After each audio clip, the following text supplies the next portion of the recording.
everybody to the stage here today. This is your workshop stage, the Wattage stage. I'm going to reach over here for my little intro thing that I have to do. But I want to thank you. This is our last workshop this afternoon, and I think we had a wonderful day. Those of you who've come and gone from here, hopefully you took something away about some of the various traditions that we learned about and that we discovered, and then you can go to the stages and really kind of be an insider when you hear the musicians play. Tomorrow we're going to do it all over again here, and we'll have a wonderful sort of lineup of musicians, and we'll really get inside the music here. I want to just do this little spiel here because it's very important, because without these folks, the 8th Annual International Accordion Festival wouldn't be in existence. We want to thank the Consulate of Panama, the Consulate of Spain, and we've had some wonderful groups from Panama and from Spain today, which we had a great time with today, so definitely get out and see those guys. And also from the Friends of the Canary Islands. I want to thank the University of the Incarnate Word, National Hispanic Council, Cultural Center, the Voice of Roma. We just had some great Roma music just before this. The Houston Institute for Culture and Fall Arts Festivals. The festival has also been made possible with the funding from the National Endowment for the Arts, the Trust for Mutual Understanding, the Texas Commission on the Arts, the City of San Antonio Office of Cultural Affairs, and Guarantee Bank. Southwest Airlines has been a really great contributor for, I think, since the beginning, and has been wonderful because that's how we get our artists here, or many of them anyway. Major sponsor is Bud Light and the San Antonio Current, as you see here. And truly, sometimes when I ask to do these things, I'm like, oh my God, I would read these people. But you know, this festival is free, and it's free because of these organizations and these art people, and we thank them. Yeah, we really thank them. Sorry, I'm a little bit allergic out here today. I want to just, I can't really begin to say how thrilled I am to be here on the stage with a great legend, truly, in the tradition of Texas-Mexican conjunto music. And I know many of you are probably here because you are aficionados of conjunto music and know a lot about the history. And Mr. Paulino Bernal has really, lived through the history of this music and its really crucial development, the times of its development. And so we have a great opportunity here to welcome him back, because he's been away from the music for a while, and he devoted his time to doing Christian music and gospel music, and you still do some of that, right? But he's coming back to really rediscover the music that he helped to introduce to us, and so we're very lucky that he's doing that. And I also think that we should thank Armando Lichtenberger, who is with the group Love Mafia, and he's been somewhat instrumental in bringing you back. He just produced, here he is, let's come out on stage and say hi, Armando. Armando's going to help me out a little bit too with this, but there's a new album that he produced with Mr. Bernal called El Maestro del Accordion y sus Polcas, and it's very exciting to know that this recording is out. I understand it was something serendipitous that you just met up and he said, boy, I wish you would do this, and you said, yeah, I'm ready, and it happened. So that's a very exciting thing. So it just was meant to be. And so I thought we would start today. Also, I want to mention your musicians who are here on Bajo Quinto. We have Ernesto Bernal Gonzalez, who is your nephew, right? Right. And he's the Bajo Quinto. And then we have a Bajo Sexto, which is kind of an interesting combo to have with James Ariola here, who also plays with Los Palominos, also a very important group, right? In Houston. And he is a guest artist on the recording that I just mentioned, right? So, I thought we would just start with a little bit about just how you got into this music. What drew you to it? How you got the accordion? I don't know if you want to go all the way back there and maybe even kind of give us a little demonstration of what you learned. Let's take a little trip down memory lane, way back there. See what we can do. But, I know a lot of you know the history, but there may be some people that don't really know a little bit of it. Plus, it'll be fun to get them to tell us some stories. What do you think? Thank you. First of all, I would like to thank the organizers of this special event. It's a blessing for us to be here and be able to share some of our music. I praise the Lord for this opportunity and thank you for being here. Yes, I started a long time ago. I recall I was about 8 or 9 years old when we lived in Kingsville, Texas. My mom and my dad separated, got divorced, and we came from McAllen to Kingsville. And I used to pass through this home where they would have gospel singing with the guitars, and I loved the way they played those guitars. And one day, this man came over selling a guitar. And I told my Mom, buy it. I'm going to learn how to play it, and I'm going to help you. My mom used to clean apartments and homes, take care of the family, 2 brothers, 3 sisters, my mom and I. And we lived in poverty, and my mom bought that guitar, and I started, in a few weeks I was playing something on the guitar, and this man came over and asked me to go play with him in the cantinas, in the bars. He was an accordionist, and my mom agreed, and at midnight I was shaking the guitar and getting all the coins that would tip me, and that would help my mom. But I also learned to play the accordion as watching him play. And my brother Eloy was with the Lord already, learned to play the bajo sexto, and we formed Conjunto Bernal. I was 13 years old when we did our first recording, and it became a hit, and we started touring all over the state of Texas, playing in dance halls, and then into New Mexico, Arizona, California, and into Colorado, Wyoming, Nebraska, Washington, Oregon, all the way to Michigan, Ohio, and down to Florida. And we used to play professionally and started making a lot of money in there. Recordings started coming, and we were doing great. And that's as far as I want to go right now, unless you have some other...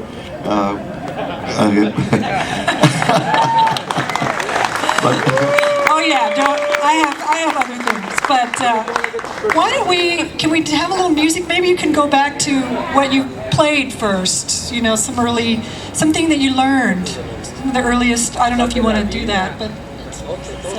Well... Or in the style in which you had played at that time. Yes, we can play one of those first polkas. 1, 2, 3.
then I recall another, this waltz, I learned it from my grandfather. My grandfather used to play in dances also when they would make dances in the patios of the homes. And he would play the violin and the other instruments, and they would play in dance halls. And I learned this waltz from him, and I would like to share it with you this afternoon.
My brother Eloy and I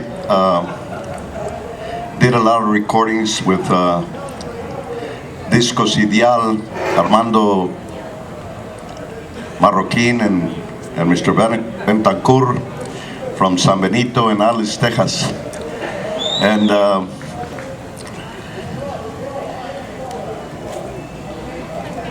all our recordings were dedicated to polkas and guapangos and waltzes and redobas. But there was two dance halls in Kingsville, and I know there's some people here from Kingsville. There was Junior's Patio, and then there was El Jardín and Cabrera's Patio. And those three places would hold dances on the weekends. And of course, we would play at Junior's Patio where the conjuntos would play. But I wanted to play in the other halls too, but they would only hire an orchestras and that type of music. And so, in order to get in there, I said, I'm going to be playing in those halls one of these days. So we started playing orchestra music also in the accordion. And we introduced the trio, the three-voice harmony, with coming from Trio Los Panchos and Los Tres Reyes, which were my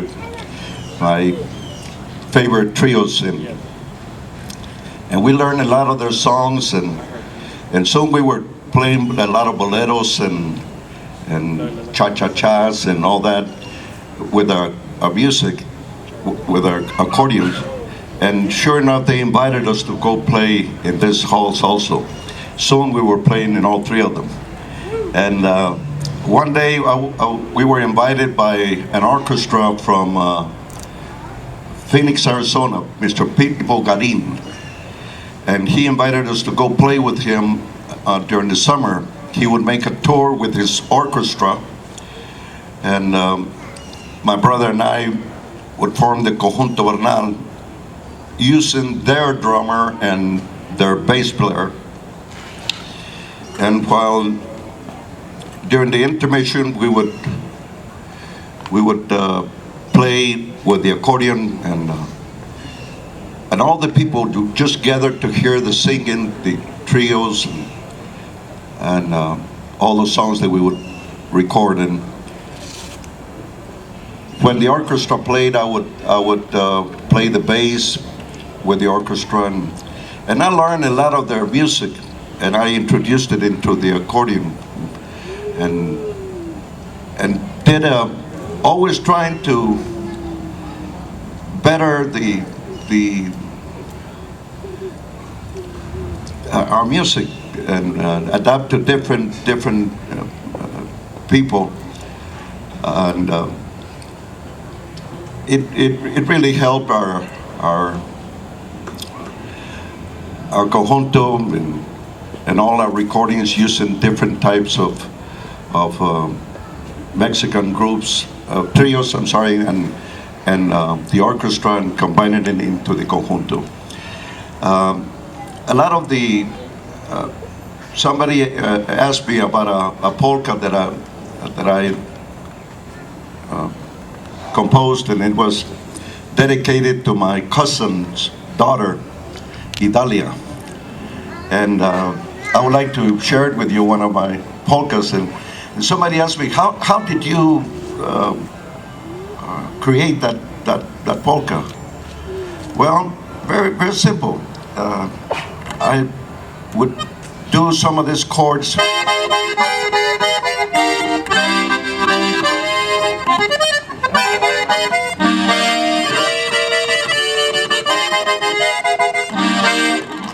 These chords, I would play them in the boleros, and all I did was make some runs into those chords and put it into polka tempo. And I would like to share this Idalia polka with you. 1, 2, 3.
Hey,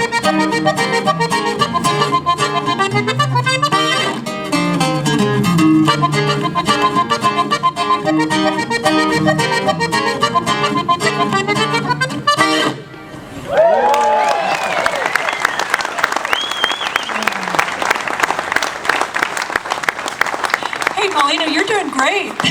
You're just, I'm not going to interject anything, but I think a lot of people are really interested in some of these stories and just how you kind of came to that song, and it's really interesting. I don't know if you have any others, anything like that about, you mentioned the three-part harmony and how you kind of did that, and just some more of those, yeah.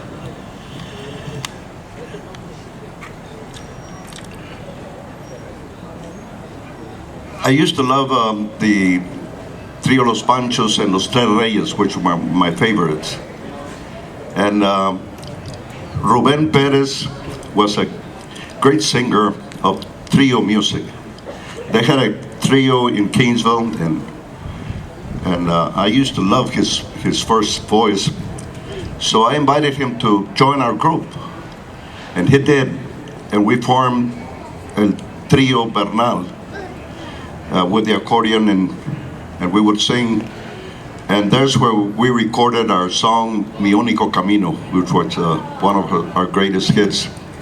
Mi Único Camino with Rubén Pérez, Eloy, my brother, and myself. And then we started with the rancheras and all that with trios. We would travel to California, and we would be the intermission band. But soon that was not the case. It developed into being the main attraction, and all our other tours the following years we would be the main group, and that brought in a lot of crowds, a lot of money and all that. I would also like to share the bad part about my life also a little bit, because see, this is where the problem is in Conjunto Music. In the environment that we're in, we start drinking, we start smoking, and before you know it, there's a first marijuana cigarette, and then injecting myself with heroin, and looking for an answer in this world. And that was my case. I started going down, and not in the fame and all in my recordings, but in my spiritual life. And that brought me a lot of problems in my marriage and my family until one day a young man shared with me the gospel of Jesus Christ. And that's when I gave my life to the Lord Jesus Christ. On October the 18th, 1972, this month, on the 18th of October, it's going to be 36 years when I fell on my knees and I said, God, please change my life. I was so involved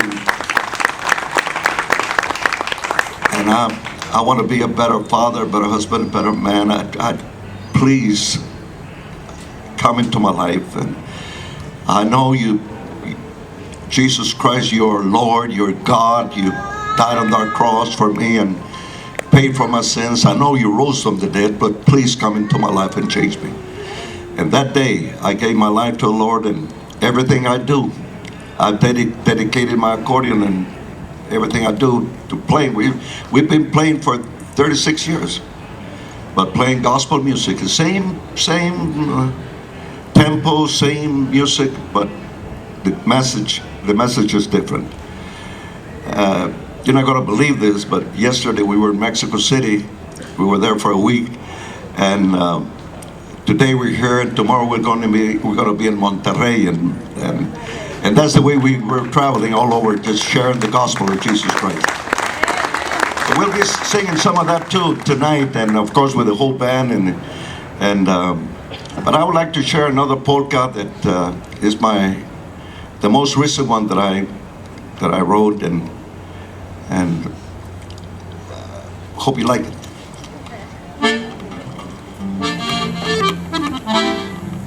One, two, three, four.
Stories, but I wanted to tap into one subject, and that is when you started your record label, and Ramon Ayala was one of the people that you really found and put on your label, and a lot of things kind of happened. Everyone, I think, maybe you may not know of Ramon Ayala y los Bravos del Norte, one of the pioneers of norteño music, and I just want to, because it's really interesting, because there was a lot going on in San Antonio and Corpus Christi, but the area that you come from is, I think, was really interesting. You guys really helped to form a sound, and that record label was really central to that because it really tapped into both Mexican audience as well as the Texas audience.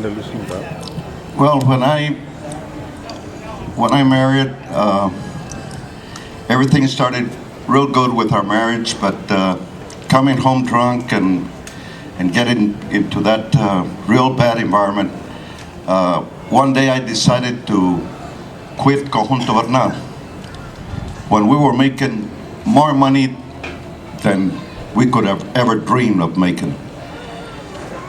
And I just quit. I went to a TV program in Corpus Christi with Domingo Peña, and I told the audience, I'm not going to play with Conjunto Bernal anymore, just quit. And my brother continued with another accordionist. I moved from Kingsville to McAllen, and I started a record company. I wanted to be a businessman where I would be home instead of traveling all the time, and so I started Bego Records. I met Mr. Gonzalez, my associate, in Saginaw, Michigan. He was my dance promoter over there in the state of Michigan. And we decided to form this partnership and start a company named Bego, B-E for Bernal and G-O for Gonzalez. Bego Records. And my brother Eloy with the other accordionist were recording, and they would sell a lot of records. We were making all kinds of money. But one day I was in Reynosa, and my wife was at the Mercado at the Parian, and I just crossed the street and to go drink a beer. And I was there at the bar, and these two young men came over and said, "Can we sing you a couple of songs?" And I said, "Sure." And they started singing, and they kept on singing and singing, and then after a while I stopped them and I said, "Listen, guys, you're never going to do anything, you're never going to amount to anything that way." And they said, "What do you mean?" "Well, all the songs that you have sang to me are songs from Los Alegres de Terán. You need to do your own thing." And they said, "Hey, we have our own songs. Let me hear them," I said. And they started singing, "Ya no llores, mujer, ya no estés triste. Los Relampagos del Norte." At that time, there were just a couple of young boys, Cornelio, Reyna, Ramon, Ayala. And I told them, "Hey guys, I have a recording company, and I want you guys to go record for me." And sure enough, they went across. I don't know how they got there, but anyway, I recorded their first songs, and they were the greatest hit that that's ever been. And we were Conjunto Bernal, and we went on a tour for a couple of months, and I booked all the dancers for them in the state of Texas. They didn't know how to present themselves. My wife would coach them for hours all that week as to what they were supposed to say, how they would do everything, and sure enough, they started playing, and they were the greatest hit that there has ever been. But then came other groups like Los Fabulosos Cuatro, and Armando Hinojosa, which was a member of the Fabulosos Cuatro, is now playing with our group, and then came Rubén Vela and Tony La Rosa and all those groups, Carlos Guzman, and all those that recorded for our company, and that's how Bego Records started, and it's just great to recall all those beautiful memories. Oh, and also the Dinos were all the recordings, they did them for us. And who else? Oh, Selena's dad, yes. So that's how we got Bego's Records started. So you wrote a song that Ramon did, well, Los Relampagos did. Can you? Do I recall? Was there a song that I thought there was one? Oh, they did together, or with you tell us. No, I just mentioned to her about Lo Lindo de Ti, a big Ramon Ayala hit. There was Conjunto Bernal. Lo Lindo de Ti. But oh yes.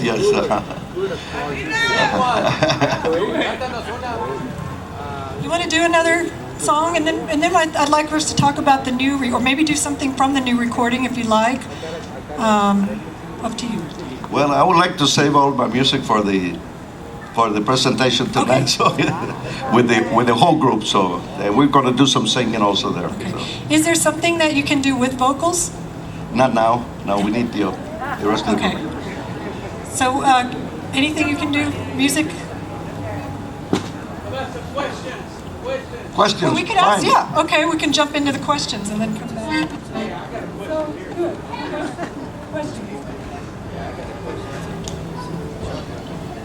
Paulino, I was born back in 1950s and I love your music, man.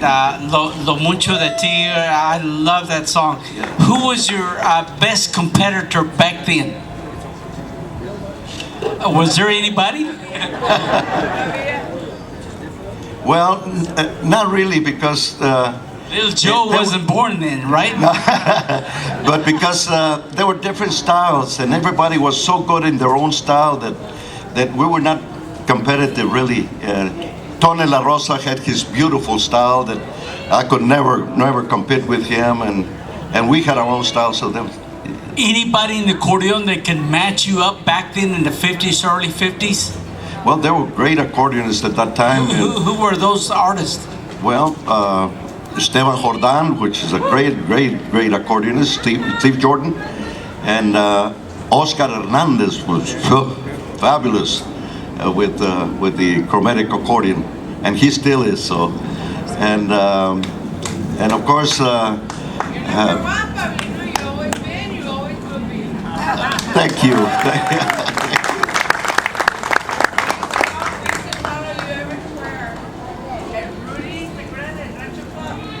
Wow.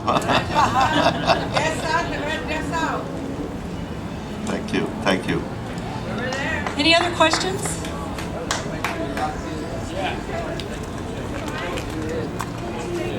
Thanks for being here today.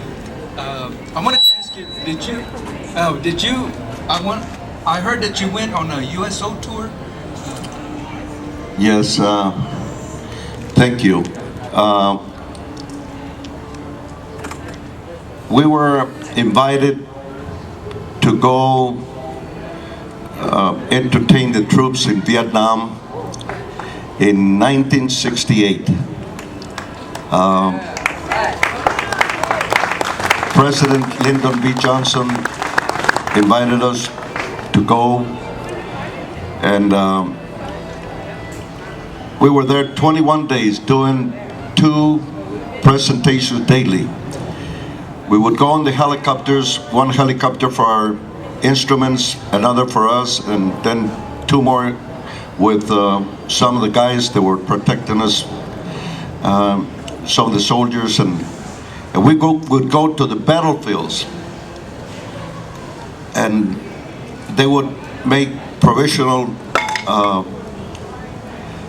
stages like here, and they would bring all the guys that were fighting the war over there, and we would sing for them songs like Mi tierra linda y querida, si muero lejos de ti, que digan que estoy dormido y que me lleven a ti. And we would see those young guys with tears in their eyes, and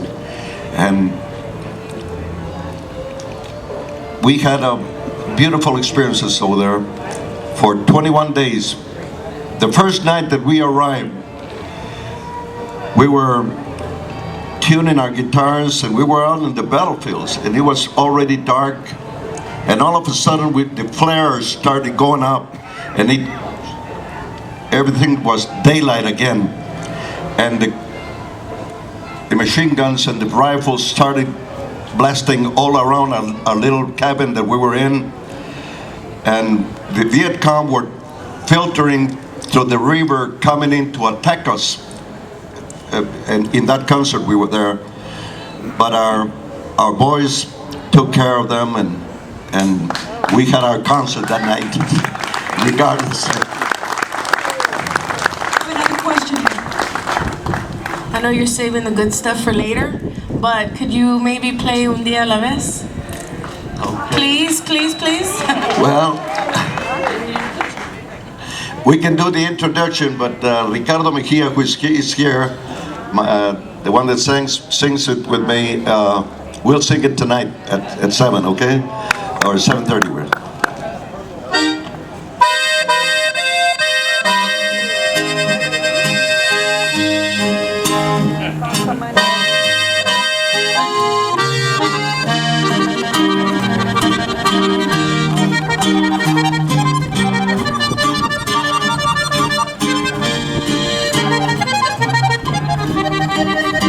So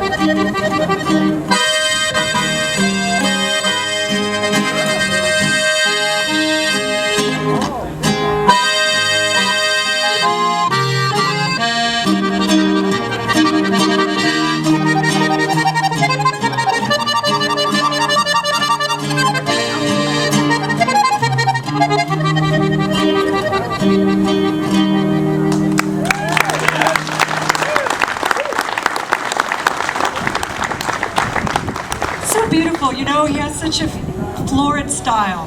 It's very rich. I have Thank another you. question for you. Paulino, Yes, sir. the Star County, Roma, Texas, del Valle. Oh, great. Number one. Nomás quiero que nos digas un poquito aquí para el público, un poquito de cuando se unió Cha Jimenez con ustedes. Y tocas nomás un poquitito del preso número 9. Otra cosa, yo les sigo exigiendo a la estación de radio en el Valle, la que pasa, 99.5, que toquen algo del Conjunto Bernal, ahora que se pusieron a tocarlo puro tejano, como Right. debe de ser puro tejano. Anyway, un poquito de Cha Jimenez cuando se unió y qué edad tenía cuando se unió al Conjunto Bernal. Y otra cosa que quiero decirle al público, I would always say, and I've been following el Conjunto Bernal desde the early 60s, que el Conjunto Bernal will always be and was back then like 10 years ahead of the time, todo el tiempo. 10 years ahead of the time. So, eso queda marcado y hecho y por Thank you. escrito. Thank you.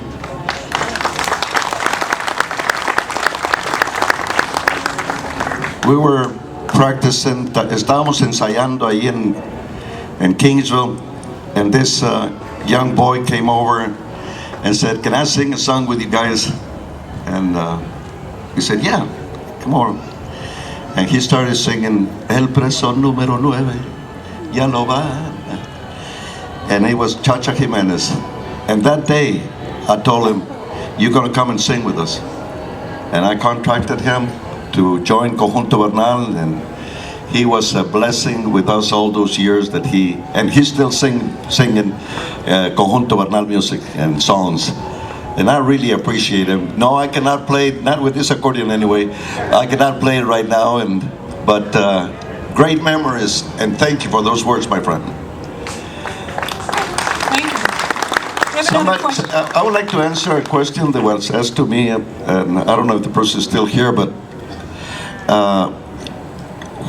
to you, what is music? That was asked to me. What is music? Music is the art of combining sound with rhythm and harmony. It's an art, combining sound, rhythm, and harmony. That is music to me. But I added two more special things that are needed. Not only be able to combine sound, harmony, and rhythm, but be able to feel what you're playing. If you do not express your feeling in that music, to me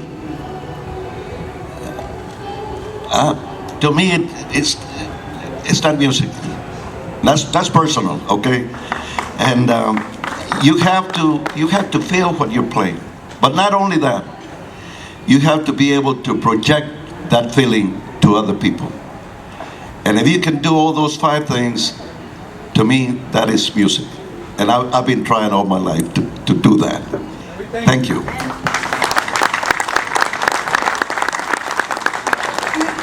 We have another question. Mr. Bernal, I was wanting to see if you remember a place in Raymondville called El Capri. Sure. And the man who would hire you sometimes, Leo Garza, do you remember Leo? Yes, very much so. Well, that's my dad, so... Oh my God. Yeah, that was Leo Garza. That was one of my first dance halls that I played. That's what he told me when I was... That is correct. He told me that, and I wanted to ask you about that. I'm so glad to meet you finally after all these years. I was there as a chavalillo. I was about 4 or 5 years old, watching all the dancing and everything, and I'm so blessed to see you again here. So blessed to see you. God bless you, sir. God bless you.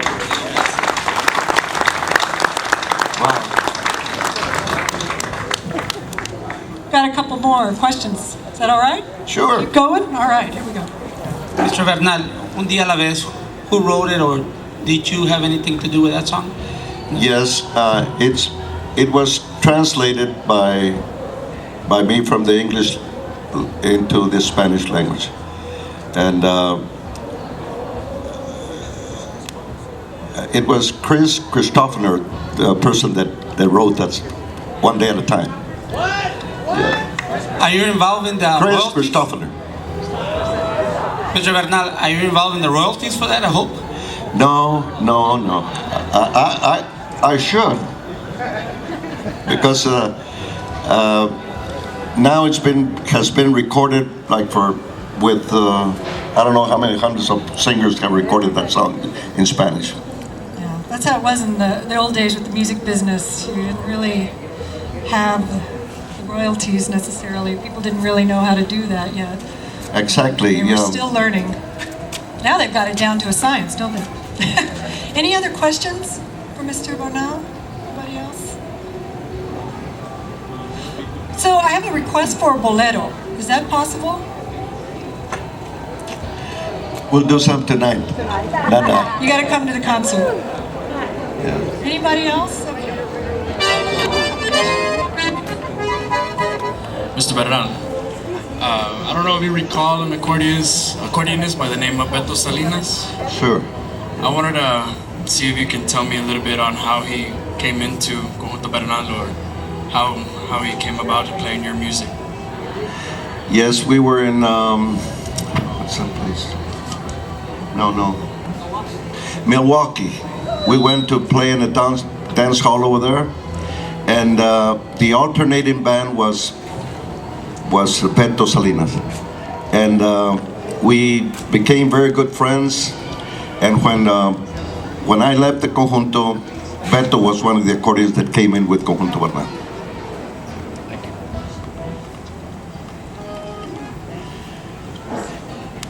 We have another question. We're originally from Bishop, and Manuel Solis used to sing with you. Can Yes. you tell me how he got started with you? Yes, Rubén Pérez left Conjunto Bernal to do more local singing there in Kingsville. And at that time I had met Manuel Solis, and I had heard his singing, which was great, fantabulous. And Juan Cifuentes and him used to do a duet together in Alice, Texas. And when Rubén Pérez left our band, I went looking for Manuel Solis and invited him and Juan Cifuentes to join the group, and that's where Manuel and Juan got started. It was a great experience with them, great singing, great recordings, and they're still one of the best singers that I've heard in my career. Thank you. We have another one. Paulino, I've been following you since forever, okay? And the Conjunto Bernal is unique. You'll always be El Conjunto Bernal. Your music will never die. Thank you. You have followers that will follow in your footsteps with your music. I'm very proud to have a grandson, stand right over there, that has followed your music since he was 5 years old. Wow. He's now an accomplished accordionist. Right there, stand up. Get up. And he is singing your music, and we'll keep on doing it. Thank you so much. That was my inspiration to do this recording with Armando of La Mafia, because I would see all these young guys playing my polkas on the internet, and when I heard them playing my polkas, I said, I'm gonna redo them, do a new recording, and add some new polkas in there, and just leave it for the future generation, so they can continue with this beautiful music, the polka and the accordion music. You know,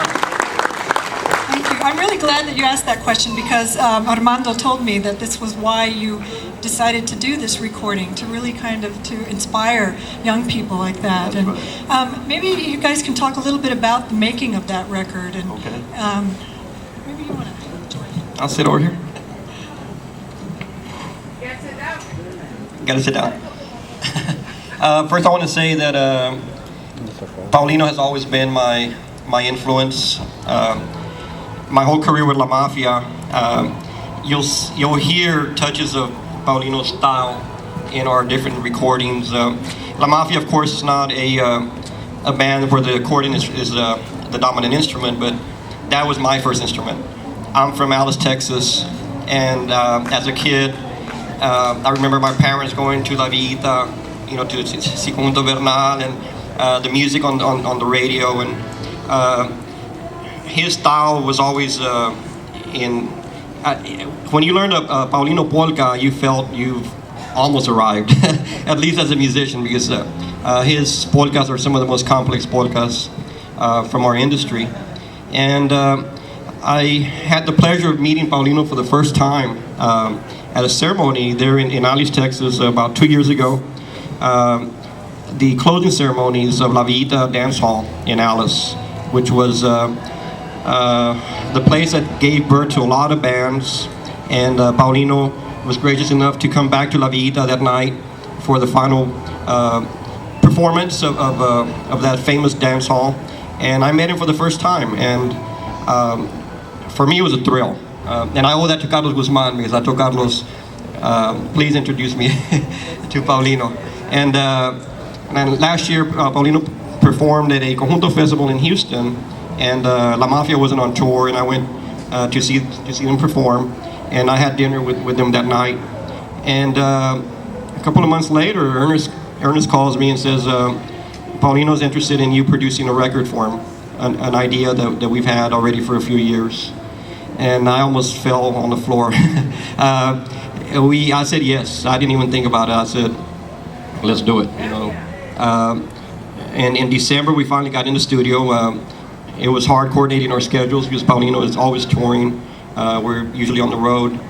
And those first sessions in December were magical. He played songs that I think he didn't even remember the names of some of the polkas, but he said, how about this one?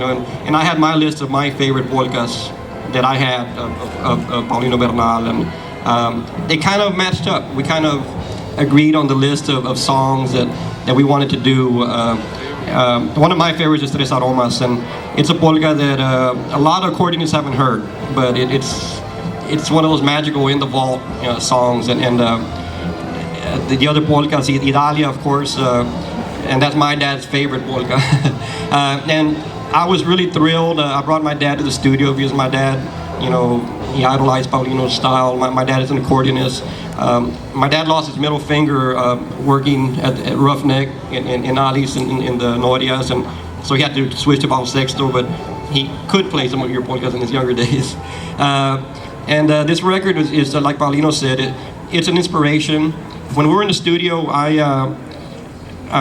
YouTubed Paulino's polkas on the computer, and Paulino had no idea how much of an influence he had on the younger generations. If you go to YouTube and type in Paulino Bernal polkas, and I've added up already about 55 accordionists, really from all over the world, playing Idalia, playing Mi Melodía Favorita, playing Paulino's polkas in their styles, but you have from all over Mexico and the United States, and there's this kid from Chile, Santiago, Chile, that is an amazing accordionist, and he sent me his story because he was so good that I had to write to him to tell him how good he was. He's 21 years old, and he sent me his story. He said that when he was 5 years old, he got a Conjunto Bernal, one of your Christian tapes, and he was so fascinated with the playing, but he played piano accordion, and he learned all your polkas on the piano accordion.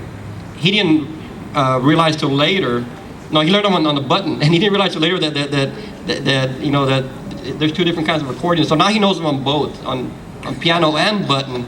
But he's reached kids from all over the world, and this project you know, Paulino is influencing, and music and culture keeps kids off the streets, and I think with this project we're putting a little bit of freshness back into. When you listen to the album, it's like stepping back in time, like a time vault. It's like it's really like if you went back to 60 mid 60s, and Paulino, you know, if you close your eyes, you know, you think you're in front of somebody that's 18 years old. He's playing that crisp. So I really recommend this record. They are selling it in the front. We just launched it last week, actually. But to me, it's been an honor to work with Paulino. Thank you so much.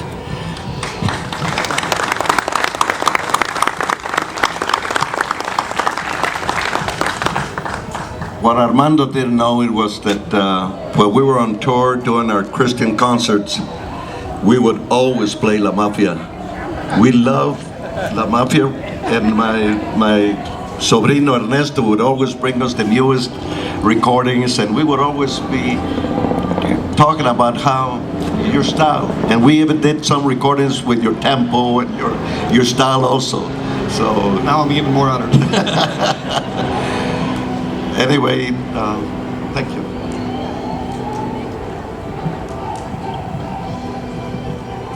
So I want to thank again Paulino Bernal and the musicians here who've accompanied him. It was really wonderful to have you and to just hear these stories. I think people here were thrilled to have you. I wanted to let you know that Mr. Sam Zuniga is here. He's the executive director of the National Hispanic Music Hall of Fame that you were inducted into a few years ago. He's right over there, and anyway, these are one of the many honors that Mr. Bernal has had, and I think he wanted to just greet you. Paulino Samsoniga, I just want to tell the people, when we inducted you into the National Hispanic Music Hall of Fame in 2004, we are still very honored and privileged to have inducted you, because you really represent the music.